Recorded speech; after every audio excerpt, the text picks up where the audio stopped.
Okay, good morning to all. આજના આપણે નવું ચેપ્ટર જે છે એ સ્ટાર્ટ કરશું, બરાબર, જેનું નામ છે real time system and SCADA software, બરાબર.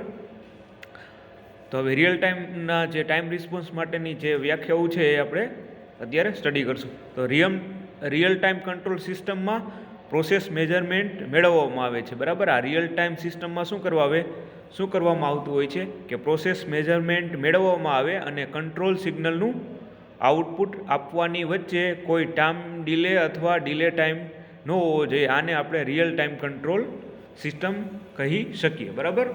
રિયલ ટાઈમ સિસ્ટમ એટલે શું થાય કે પ્રોસેસ મેજરમેન્ટને મેળવવા માટે અને કંટ્રોલ સિગ્નલનું આઉટપુટ આપવાની વચ્ચે કોઈ ટાઈમ ડિલે અથવા તો જે છે ડિલે ટાઈમ ન હોવો જોઈએ. આને રિયલ ટાઈમ કંટ્રોલ સિસ્ટમ હોવું જોઈએ. એટલે કે આપણે પ્રોસેસ મેજરમેન્ટને મેળવવા અને કંટ્રોલ સિગ્નલનું આઉટપુટ આપવાની વચ્ચે કોઈ ટાઈમ ડિલે હોવો ન જોઈએ. એને આપણે રિયલ ટાઈમ કંટ્રોલ સિસ્ટમ કહેવામાં આવે છે. Clear? Real time system. Okay,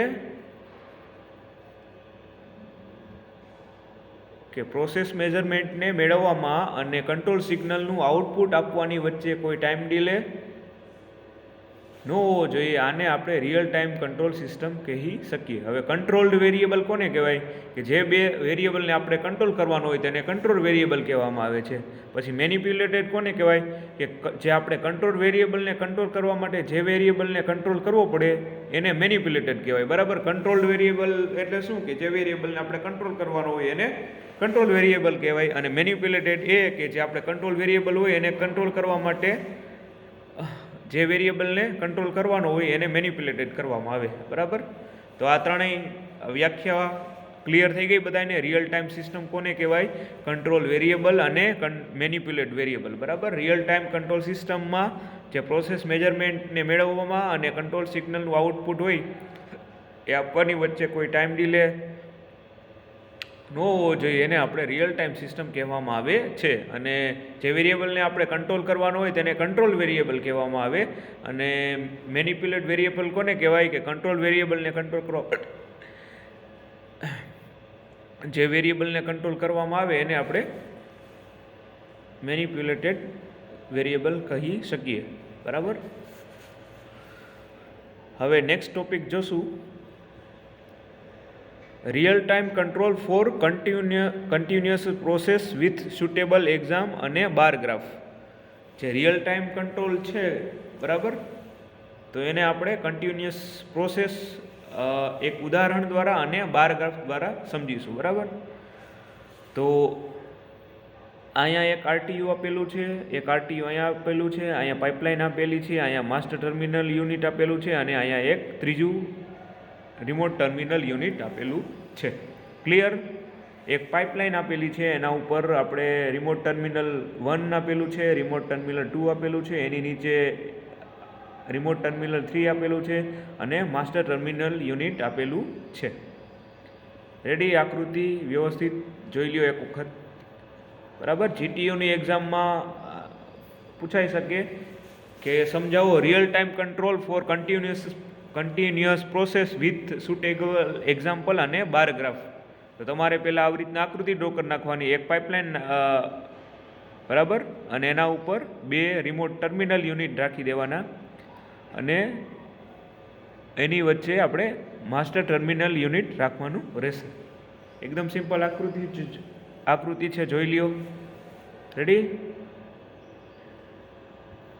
બરાબર.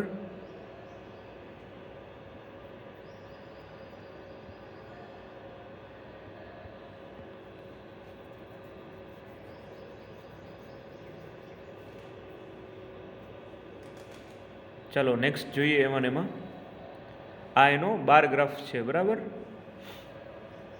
તો આમાં શું થાય?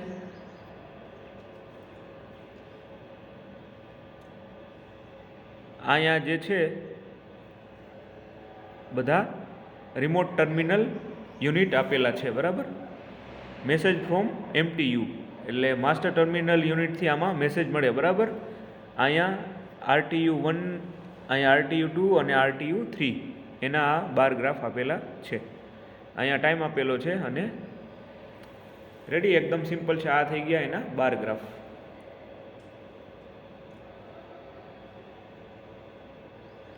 મોટા ભાગની જે કન્ટિન્યુઅસ પ્રોસેસ છે એ રિયલ ટાઈમ પર ઓપરેટ થાય છે, જે ઉપરના ફિગરમાં દર્શાવેલી છે. એકદમ સિમ્પલ આકૃતિ છે, જોઈ લ્યો બરાબર. સૌથી પહેલાં તો સ્કેન ઇન્ટર હોય જ્યાં આપણે 3 રિમોટ ટર્મિનલ એટલે કે આરટીયુ રાખેલા છે. એનાથી મેસેજ આવે એમટીયુમાં જાય અને પછી જે છે એ આરટીયુને આપે. રેડી, આ થઈ ગયું આપણું જે છે બાર ગ્રાફ.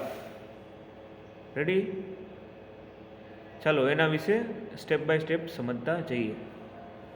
હવે આમાં કંટ્રોલ વેરિયેબલનું સિગ્નલ છે કંટ્રોલ સિસ્ટમમાં ઇનપુટ તરીકે ટાઈમ ડિલે વગર આપવામાં આવે છે. આમાં શું થાય કે કંટ્રોલ વેરિયેબલનું જે સિગ્નલ છે એ કંટ્રોલ સિસ્ટમમાં ઇનપુટ તરીકે ટાઈમ ડિલે વગર આપવામાં આવે છે. રેડી, હવે આ સિસ્ટમમાં ટાઈમ ડિલે હોય છે પરંતુ તે ઘણો નાનો હોય છે. આમાં ટાઈમ ડિલે હોય પણ એ ખૂબ નાનો હોય છે.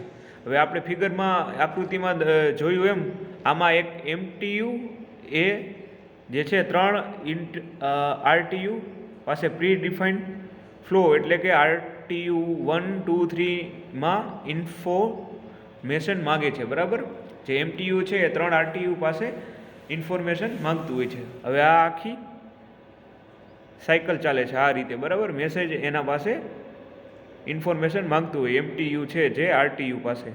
હવે એમટીયુ એ છે આરટીયુ પાસે ડેટા માંગે છે અને આરટીયુ 1 ડેટા આપે.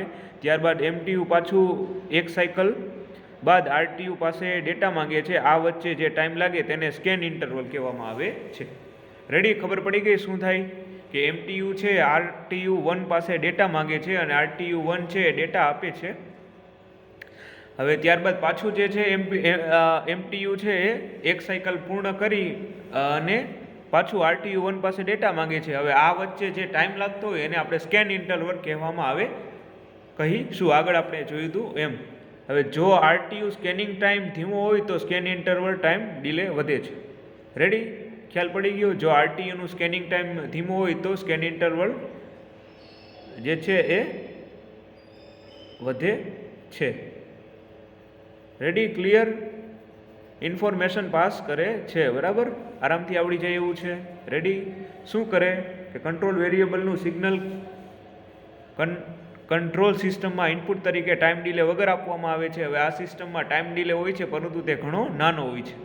હવે આપણે ફિગરમાં આગળ જોયું એમ એમટીયુ એ 3 આરટીયુ પાસે પ્રી ડિફાઇન્ડ ફ્લો એટલે કે ઇન્ફોર્મેશન માગે છે અને આ રીતે આખી સાયકલ ચાલતી રહે છે.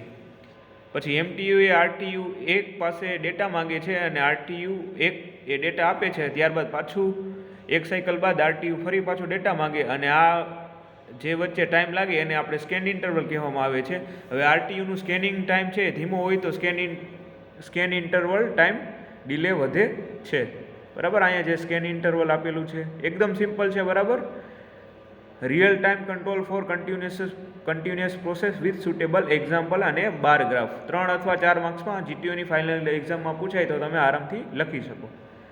ઓકે, આજના લેક્ચરમાં આટલું રાખીએ. નેક્સ્ટ લેક્ચરમાં વધુ સ્ટડી ટોપિક કરશું.